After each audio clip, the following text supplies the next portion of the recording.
নির্বাচন নির্ভর করছে সরকারের গতির ওপর, বললেন ডক্টর ইউনূস। সংস্কার শেষে দ্রুত জাতীয় নির্বাচন দেওয়া হবে বলে জানিয়েছেন অন্তর্বর্তী সরকারের প্রধান উপদেষ্টা ডক্টর মোহাম্মদ ইউনূস। তিনি বলেন, জাতীয় সংসদ নির্বাচন কবে হবে তা নির্ভর করছে সরকারের গতির ওপর। স্বৈরাচারী সরকারের পতনের পর বাংলাদেশের নির্বাচন ব্যবস্থা সহ রাষ্ট্রের গুরুত্বপূর্ণ সংস্কার করতে হবে। আমরা দ্রুত নির্বাচন দিতে চাই। বুধবার 13 নভেম্বর আজারবাইজানের রাজধানী বাকুতে COP29 সম্মেলনের ফাঁকে বার্তা সংস্থার AFP-কে দেওয়া এক সাক্ষাৎকারে তিনি এসব মন্তব্য করেন। ডক্টর মোহাম্মদ ইউনূস বলেন, স্বৈরাচারী সরকারের পতনের পর বাংলাদেশের নির্বাচন ব্যবস্থা সহ রাষ্ট্রের গুরুত্বপূর্ণ সংস্কার করতে হবে। এরপর নির্বাচন দেওয়া হবে। নির্বাচন নির্ভর করছে সংস্কারের গতির ওপর।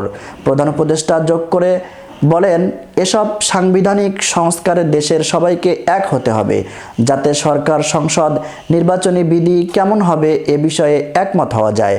এসব খুব দ্রুত শেষ করতে হবে।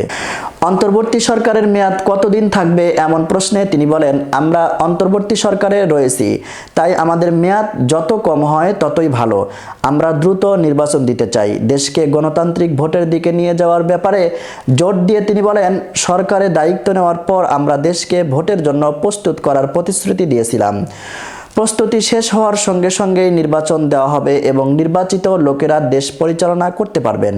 এদিকে বাংলাদেশের বিভিন্ন সেক্টরে অস্থিতিশীলতার বিষয়ে ডক্টর মোহাম্মদ ইউনূস বলেন, যে কোনো সরকারই এ বিষয়ে উদ্বিগ্ন থাকবে।